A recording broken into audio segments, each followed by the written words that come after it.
Arkansas is a state of storytellers, and Arkansas history is best told by those who have lived it.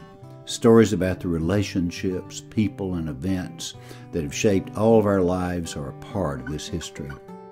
Since 1999, the David and Barbara Pryor Center for Arkansas Oral and Visual History has been collecting, preserving, and connecting our rich heritage with fellow Arkansans and the world. Thousands of hours of interviews have been recorded, but only a small fraction have now been cataloged. These are stories worth saving, stories told by the people who were involved in Arkansas history firsthand, stories worth sharing. I celebrated my 5th birthday, and it was a few weeks after my birthday that the soldiers came.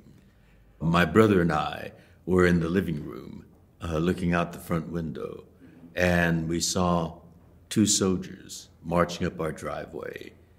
And I remember the sunlight flashing on their bayonets.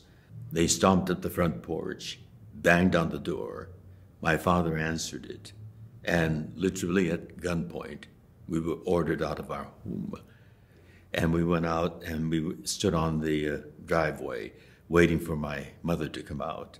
And when she finally emerged from the house, she had the baby in one arm, a great big huge duffel bag in the other, and tears were streaming down her cheek.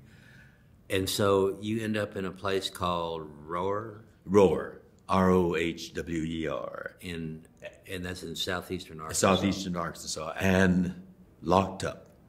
But then, after a year, the government realized there's a wartime manpower shortage.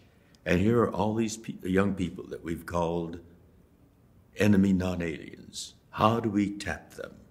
And the amazing thing is, thousands of young Japanese American men and women went from behind those barbed wire fences, leaving their family in imprisonment to fight for this country. But there's another stinging irony to this story. Those that perished on those bloody battlefields and had their coffins covered with the American flag, those flags were brought back to their wives or their parents, still behind American barbed wire fences. Those incredible, crazy young men who went from that camp and fought and died for this country. They were the greatest generation. And these young men whose names are there on the base of that monument were extraordinarily, uncommonly great. They made my America possible. When I was hired in 1965, I did not realize the Department of Education was still segregated, because there were 3 black people working in the building. But in the Elementary and Secondary Education Act, in order for the department to get those federal funds, the department had to be integrated. Yes. So I was hired to integrate the department. And the way I knew I was integrating the department is a few days after I was hired. In fact, I have a copy of the little news article that came out. I got a call from an Arkansas Gazette reporter wanting to interview me. I said, for what? Because you integrated the Department of Education. Grandfather Arnold had this great Civil War story. He was 5 years old when the Yankee troops came through Union County and ran them out of their house, and they were off in the woods eating acorns and stuff for 3 or 4 days. And came back in, of course, the soldiers had taken everything. I remember my first experience was I was driving this lady, she must have been about 60 years old, to the polls. We pulled up to this old grocery store, and she looked on the porch, and there was a man sitting there. I think his name was Mr. Gilmore. She said, I can't go in there to vote. Mr. Gilmore doesn't want me to vote. Take quite a bit of fire. Those old planes are very sturdy. C-47s are marvelous. I mean, they've saved my life many times. But they were, you know, the bad thing over there was weather. We lost more people to weather than we did to combat. Of course, with the war and the rationing things, and they asked the school to help with the rationing because it was such an enormous job to get people enrolled and get them the ration coupons that they would need for sugar and gasoline and rubber tires and meat. And this was, you know, white and black. It was a culture thing. It wasn't a racial thing. Right. It was just a culture of having a good time, and they worked hard all week, and they were going to blow off a little steam. It's kind of like the old Wild Wild West days, but the town was bustling. I mean, it was just like a carnival atmosphere. You couldn't walk down the streets. Wait a minute. I got a plan. I want you to be my backfield coach. I said, Bob, I'm never coach. I want you to be my backfield coach. And said, we'll work out a deal where Coach Dodd won't get mad at either one of us.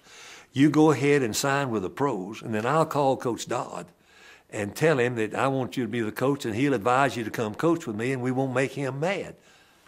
Nobody knows this story. And I took a bus, 10 cents, got on the bus, went down to State Press, walked in and says, is Mr. or Mrs. Bates here? And she says, I'm Daisy Bates. Can I help you? I said, Miss Bates, I need $50. I'm trying to register.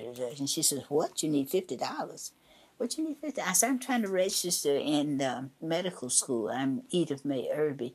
And I need $50 more than the money I have to register. She didn't ask me anything else.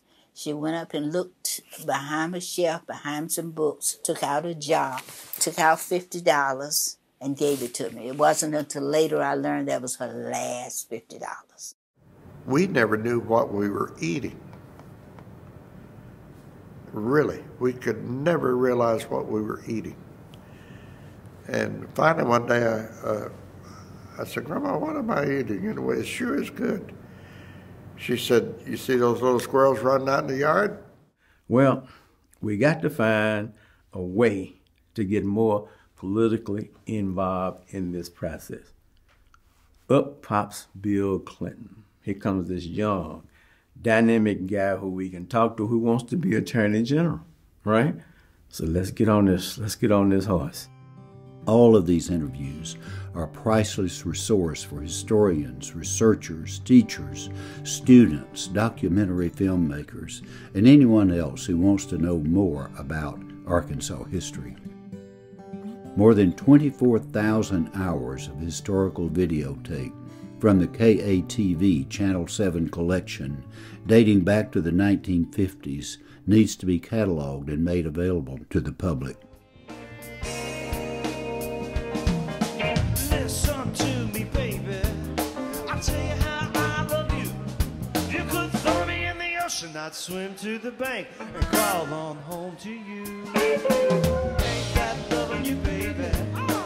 Ain't that loving you, baby? Ain't that loving you, baby? But you don't even know my name. You don't even know my name.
The Center's web presence continues to expand as more features are collected, processed, and digitized.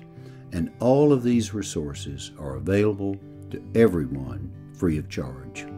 Each time an interview or event is recorded, an important part of Arkansas history is saved. Your support is essential to help us collect, preserve, and connect our oral and visual history for Arkansas and the world. The Pryor Center for Arkansas Oral and Visual History.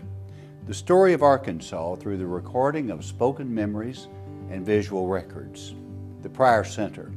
Collect, preserve, and connect.